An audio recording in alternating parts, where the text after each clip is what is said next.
அன்பினர்களே, JR பாணியில் ஈரானுக்கு எதிராக அணு ஆயுத நாட்டை திசை திருப்பிய சவுதி சல்மான் என்னும் ஒரு தலைப்பு நாம் தந்திருக்கின்றோம் இல்லையா? என்னன்னாங்க வித்தியாசமான தலைப்பா இருக்குன்னு பாருங்களா? அதான் உண்மை. என்னவாம், பாகிஸ்தான், துருக்கி, சவுதி அரேபியா சேர்ந்து மெகா ஜாயிண்ட் டிஃபென்ஸ் அக்ரிமெண்ட் போட்டுக்கிறாங்க இல்லையா? இது சவுதி சல்மான் இந்த இரண்டு நாடுகளின் மீதும் ஒரு திணித்த செயலாக பார்க்கலாம். அதற்கு முன்பாக நாம் இதை சொல்லித்தான் போகணும். ஜேஆர் என்பது தமிழ் மக்கள் மத்தியிலும் இலங்கையிலும் மறைக்க முடியாத ஒரு பெயர்.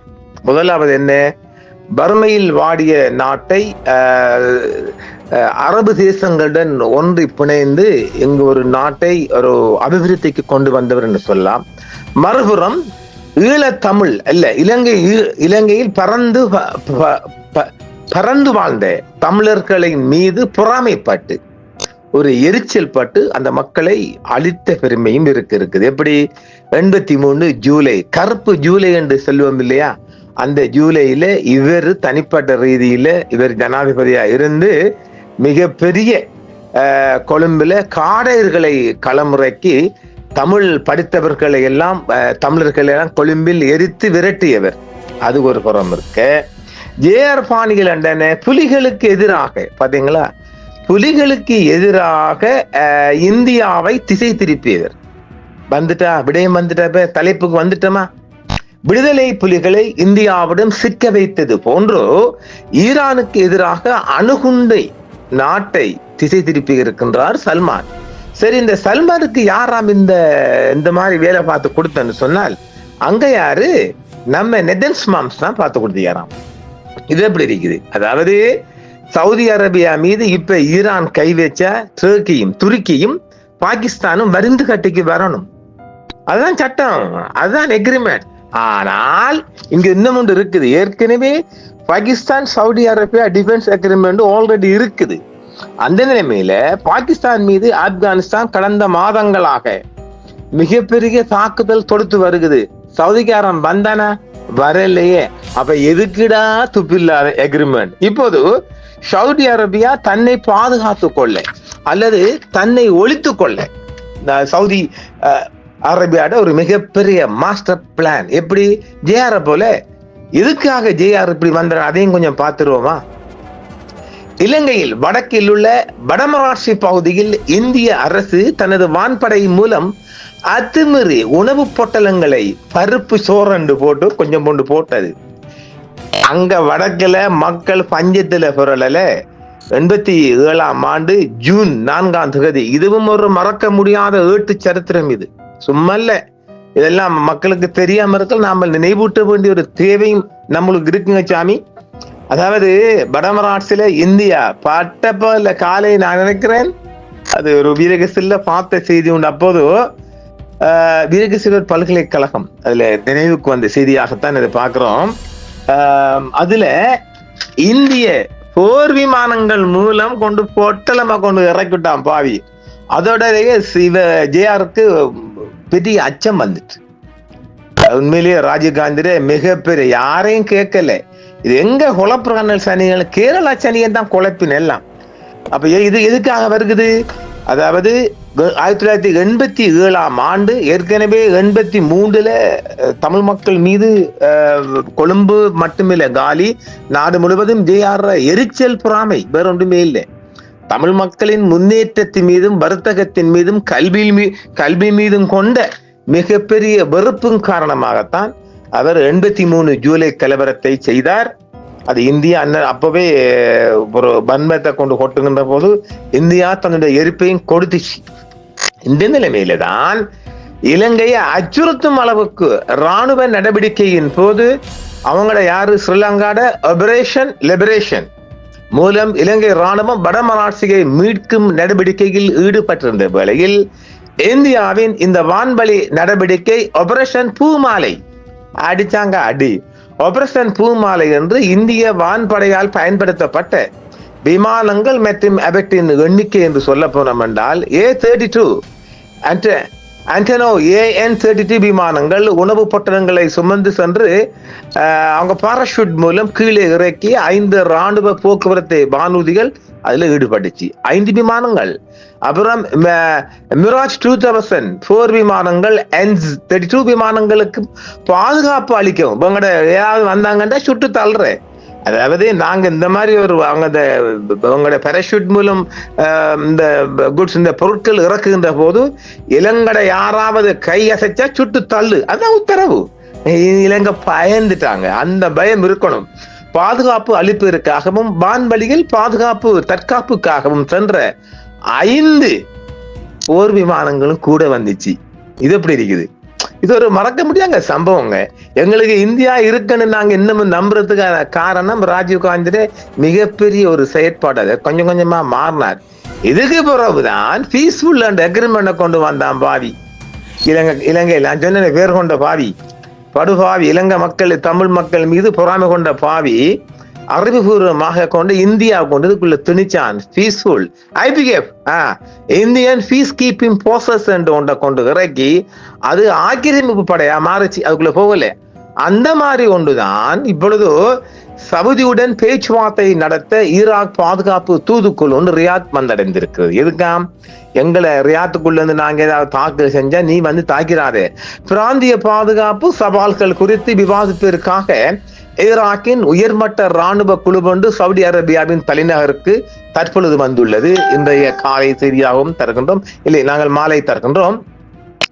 அப்துல் அமீர் அல் ஜமாரி தலைமையிலான இந்த குழு சவுதி அரேபியாவை இலக்காக கொண்ட தாக்குதல்கள், ஆளில்லா விமான அச்சுறுத்தல்கள் மற்றும் பிற பிரச்சனைகள் குறித்து விவாதிக்கும் என எதிர்பார்க்கப்படுகிறது. 2 days இருப்பாங்களாம். பிராந்திய பாதுகாப்பு சவால்கள் குறித்த கலந்துரையாடல்களுக்காக ஈராக்கின் உயர்மட்ட ராணுவ குழு ஒன்று சவுதி அரேபியாவின் தலைநகருக்கு பயணம் செய்துள்ளது. இந்த குழு சவுதி அரேபியாவை இலக்காக கொண்ட தாக்குதல்கள், ஆளில்லா விமான அச்சுறுத்தல்கள் மற்றும் இருதரப்பு பாதுகாப்பு ஒத்துழைப்பை ஆழப்படுத்துவதற்கான வழிகள் குறித்து விவாதிக்கும் எனவும் எதிர்பார்க்கப்படுகிறது. சவுதி அரேபிய அதிகாரிகளுடன் உயர்மட்ட பேச்சுவார்த்தை நடத்துவதற்காக ஈராக்கின் மூத்த பாதுகாப்பு குழு ஒன்று நேற்று மாலையே ரியாத் வந்திருக்கின்றார்கள். ஈராக்கின் ஆயுத படைகளின் தலைமை தளபதியின் அலுவலக இயக்குநராக பணியாற்றும் அப்துல் அமீர் அல் ஜமாரி தலைமையிலான ஈராக்கிய குழு இரு நாடுகளையும் பாதிக்கும் அவசர பாதுகாப்பு விடயங்கள் குறித்து விவாதிப்பதற்காக அவர் வந்திருக்கின்றார். நிகழ்ச்சி நிரலில் ஆளில்லா விமான அச்சுறுத்தல்கள் மற்றும் ஒருங்கிணைப்பு ஆகியவை அடங்கும் என்றும் சொல்லப்படுகின்றது. சவுதி பிரதேசத்தை இலக்காக கொண்ட சமீபத்திய தாக்குதல்கள், ஆளில்லா வான்வழி வாகனங்களால் ஏற்படும் அதிகரித்து வரும் அச்சுறுத்தல்கள் மற்றும் இருதரப்பு பாதுகாப்பு ஒருங்கிணைப்பு மற்றும் ஒத்துழைப்பு வலுப்படுத்துவதற்கான வழிமுறைகள் உள்ளிட்ட பல்வேறு பரஸ்பர பாதுகாப்பு கவலைகள் குறித்தும் இந்த கலந்துரையாடலில் பேசப்படுகின்றது. இந்த பயணம் குறித்த செய்திகளும் வெளிவந்த வண்ணம் இருக்கின்றது. சவுதியின் பக்கமிருந்து எந்த செய்திகளும் வரவில்லை. ஆனாலும் இந்த பயணத்தின் அமைதியான தன்மை, உளவு தகவல் பகிர்தல் மற்றும் பயங்கரவாத எதிர்ப்பு முயற்சிகள் தொடர்பான முக்கியமான விவாதங்கள் நடைபெற்று வருவதை குறிக்கிறது. தொடர்ச்சியான பாதுகாப்பு சவால்களுக்கு மத்திய கிழக்கை நிலைப்படுத்துவதற்கான பரந்த முயற்சிகளின் ஒரு பகுதியாக இந்த சந்திப்பை பிராந்திய பார்வையாக பார்க்கப்படுகின்றது. கடந்த வாரம் ஆகஸ்ட் 7 அன்று மக்கா, சவுதி அரேபியாவின் மக்கா அல் முஹர்ரமா உச்சி மாநாடு சொல்லி அல் சபயா அரண்மனையில் ஒரு பாதுகாப்பு ஒப்பந்தம் முன்னாடிக்கிறாங்க. யாரு? Saudi Arabia. இளவரசர் சல்மான், பாகிஸ்தான் பிரதமர் மற்றும் துருக்கி ஆகிய 3 நாடுகளும் வரலாற்று சிறப்பு மிக்க ஒரு கூட்டு பாதுகாப்பு ஒப்பந்தத்தில் அதிகாரப்பூர்வமாக கையெழுத்திடுறாங்க. இது யாரு இழுக்கிறாரு? சல்மான் ஜி தான் இழுக்கிறார். மெக்கா ஒப்பந்தம் என்று சொல்றாங்க. தமிழுக்குள்ள மெக்கா ஒப்பந்தம், Mecca joint defence agreement. Saudi அரேபியாவின் புனித நகரான மெக்காவில் சவுதி இளவரசர் முகமது பின் சல்மான், துருக்கி அதிபர் ரஷப் தய்யப் எர்டோகான் மற்றும் பாகிஸ்தான் பிரதமர் ஷபாஸ் ஷரீப் ஆகியோரின் முன்னிலையில் இந்த ஒப்பந்தம் மேற்கொள்ளப்பட்டிருக்கின்றது. கூட்டு பாதுகாப்பு ஒப்பந்தம் attack on one is an attack on all. NATO அதாவது நேட்டோ நாடுகள் போன்று அமைப்பை போலவே இந்த 3 நாடுகளில் எங்கு அல்லது எந்த நாட்டின் மீதும் எந்த ஒரு ஆயுதமேந்திய தாக்குதல் நடத்தப்பட்டாலும் அது தங்களது 3 நாடுகளின் மீதும் நடத்தப்பட்ட தாக்குதலாகவே கருதப்படும் என்றும் இந்த ஒப்பந்தம் சொல்லுகிறது. அண்ணே, உனக்கு அடிச்சா எனக்கு வலிக்குதுன்னு. சரி, பாகிஸ்தான் மீது இந்தியா ஒரு தாக்குதல் நடத்துமானால் பாகிஸ்தானுக்கு ஆதரவாக டர்க்கியும் சவுதியும் களமிறங்குமா? வராது மக்கள். அப்ப எதுக்குதான் அந்த ஒப்பந்தம்? ஈரானுக்கு ஒரு அண்ட புலக்காக, ஈரானுக்கு எதிராக சவுதி சல்மான் திருப்பிய ஒரு மிகப்பெரிய நகர்வு. இதைத்தான் நாங்கள் ஜேஆரின் ஒரு நகர்வு போன்று, ஜேஆரின் பாணி போன்று சொல்கின்றோம். மேற்கு ஆசியாவில் மிடில் ஈஸ்ட் அதிகரித்து வரும் பாதுகாப்பு அச்சுறுத்தல் மற்றும் பதட்டங்களை சமாளிக்கவும் நாடுகளுக்கிடையே இராணுவ ஒப்பந்தம் தடுப்பு சக்தி மற்றும் பாதுகாப்பு தளவாட உற்பத்தியை பலப்படுத்தவும் இது வழிவகுக்கிறது என்று சொல்லப்படுகிறது. அணு ஆயுதம் கொண்ட இஸ்லாமிய நாடான பாகிஸ்தான், பொருளாதாரத்தில் வலிமையான சவுதி அரேபியா மற்றும் நேட்டோவில் அங்கம் வகிக்கும் டர்க்கி ஆகிய 3 கைகோர்த்துள்ள இந்த ஒப்பந்தம் சர்வதேச அரங்கில் மிகப்பெரிய நகர்வாக பார்க்கப்படுகின்றது. இல்லை, ஈரானுக்கு ஒரு அச்சுறுத்தலான ஒரு ஒப்பந்தமாகத்தான் நான் இதை சொல்லுவேன். ஏனெனில் சவுதி அரேபியா மீது ஆளில்லா விமானங்களும் ஏவுகணைகள் மூலம் ஈரான் ஒரு தாக்குதல் தொடுக்குமானால் பாகிஸ்தானும் டர்க்கியும் துருக்கியும் ஈரானுக்குள்ள போய் தாக்கணும். வந்துட்டீங்களா? இப்ப 2 நாடுகளும் கொஞ்சம் எக்கனாமிக்ல, பொருளாதாரத்துல பின்னோக்கி இருக்கின்ற நிலைமையில எண்ணெய் சவுதி ரியால் இருக்குல்ல, அள்ளி கொட்டுமாவனே கொட்டு. அப்ப யாக வாங்கின காசு கொஞ்சம் கூவணும் இல்லை. அப்ப பாகிஸ்தான் ஈரானுக்குள்ள போய் ஒரு ஓரத்துல நின்று அடிக்கணும், துருக்கியும் ஒரு ஓரத்துல போய் நின்று அடிக்கணும். வாங்குற காசு கூவணும் இல்லை, டேய் நல்லாவே கூவுறானு அடிக்கணும், பொழக்கணும், மேல டும் டாம் அடிக்கணும். எங்க போய் விடுது பாருங்க. அப்ப ஆக இப்பொழுது ஈரானுக்கு ஒரு முடக்க சக்தியாக, ஈரானை சற்று பின்வாங்கும் ஒரு சக்தியாகத்தான் மெகா ஜாயிண்ட் அக்ரிமெண்ட் பார்க்கப்படுகிறது. எனது பார்வையில் நான் பார்ப்போனானால் இது ஈரானுக்கு சற்று பின்னடைவெனில் அணுகுண்டு நாடு, பாகிஸ்தான் அணுகுண்டு நாடு. அது யார்ட காசி? சவுதி காசி. அப்போதே ஜியாவுல் ஹக் இருந்து செய்யப்பட்ட அணுகுண்டு அது. அப்ப ஆக இப்பொழுது இந்தியாவும் சற்று பின்வாங்க, அதாவது இந்தியாவும் மோதிக்கொள்ள வேண்டும். சவுதியுடன் மோதலும், பாகிஸ்தானில் ஒரு மோதல் ஒன்று, பாகிஸ்தானும் இந்தியாவும் ஒரு மோதல் ஒன்று உருவாகுமானால் சவுதியும் டர்க்கியும் கைகோர்த்தி ஆகணும். யாருக்கு எதிராக?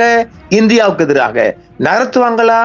சவுதிக்குள்ள இந்தியாவோட மிகப்பெரிய பொருளாதாரம் மாத்திரமல்ல, வல்லுநர்கள், இந்தியாவிலிருந்து கிடைக்கின்ற மரக்கறிகள் மற்றும் உணவுப் பொருட்கள், ஏராளமான பொருட்கள் சவுதிக்குள் வெளிவந்த வண்ணம் இருக்கையில் பாகிஸ்தானுக்காக மருந்து கட்டுக்கு சல்மான் வருவார் என்றால் நான் நினைக்கல, அவர் வரவே மாட்டார். பாகிஸ்தானுக்காக ஒருபோதும் இந்தியாவை சவுதி அரேபியா பகைத்துக் கொள்ளாது, அது எந்த சந்தேகமோ. நான் டர்க்கிய வேண்டுமென்னா பகைத்துக் கொள்ளலாம். டர்க்கியில் என்ன கோழியும் இறைச்சியும் எண்ணெயும் வரும். ஆக இது ஈரானுக்கு எதிராக ஒரு திட்டமிட்ட சதியாக நெதன்ஸ், இஸ்ரேல் பிரதமர் நெதன்ஸ் கொண்டு வந்த ஒரு பயங்கரமான எக்ரிமெண்ட். என்ன agreement? Mega joint operation agreement. அப்புறம் தான் பண்ண போறாங்களா?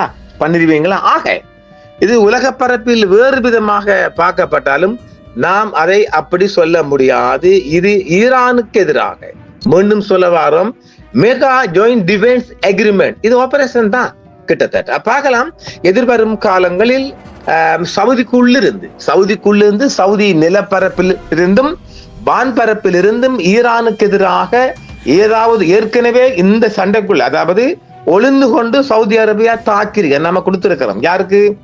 ஈரானின் ஒரு பகுதியில் சவுதி அரேபியாவும் குவைத்தும் தாக்கி இருக்குது. அதை ஈரான் பிடித்திருக்குது. இப்பொழுது அமெரிக்கா இஸ்ரேல் மீண்டும் ஈரானுக்கு எதிராக ஒரு போர் தொடுக்கின்ற போது சவுதி மண்ணிலிருந்தும் சவுதி வான்பரப்பில் இருந்தும் ஈரானுக்கு எதிராக ஒரு தாக்குதல் தொடுக்கின்ற போது ஈரான் சவுதிக்கு எதிராக போர் தொடுக்கத்தான வேணும், தாக்குதல் தொடுக்கத்தான் வேணும், அரங்கோ எண்ணெயில மீது அடிக்கத்தான வேணும். அந்த நிலைமையில பாகிஸ்தானும் டர்க்கியும் கைகோர்த்துக்கு வந்து ஏப்பா ஏன் ஆளுக்கு அடிச்சாய் என்று கேட்கணும் இல்ல, ஏலே என்ன ஏண்ட ஆளுக்கு அடிச்சிருக்கா இல்ல ஏப்பா என்று கேட்கணும் இல்ல. ஆக கோர்த்துட்டான்டா சல்மான். யார போல? காலம் சென்ற இலங்கையின் நிறைவேற்று அதிகாரம் கொண்ட முதலாவது ஜனாதிபதி தந்திரவாதி மந்திரவாதி வேலைக்காரன் சொல்லும் இல்ல, அந்த மாதிரி ஒரு ஸ்டைல JR பாணி இல்ல சவுதி சல்மான் இளவரசர் சல்மான் ஜி கோர்த்துட்டாரா பார்க்கலாம். தொடர்ச்சியான தகவல்கள் வெளிவந்த வண்ணம் இருக்கின்றது. அடுத்த காணொளியில் சந்திப்போம். என்றும் உங்களுடன் சன்ரைஸ் இந்தியா டிவி சப்ஸ்கிரைப் பண்ணுங்கள், பெல் பட்டனையும் கிளிக் செய்யுங்கள். உங்கள் ஆதரவே எங்கள் சேவை. ஆதரவு தாருங்கள், அரவணைப்போம். மறக்காம சர்ப்ரைஸ் பண்ணுங்க. தேங்க்யூ.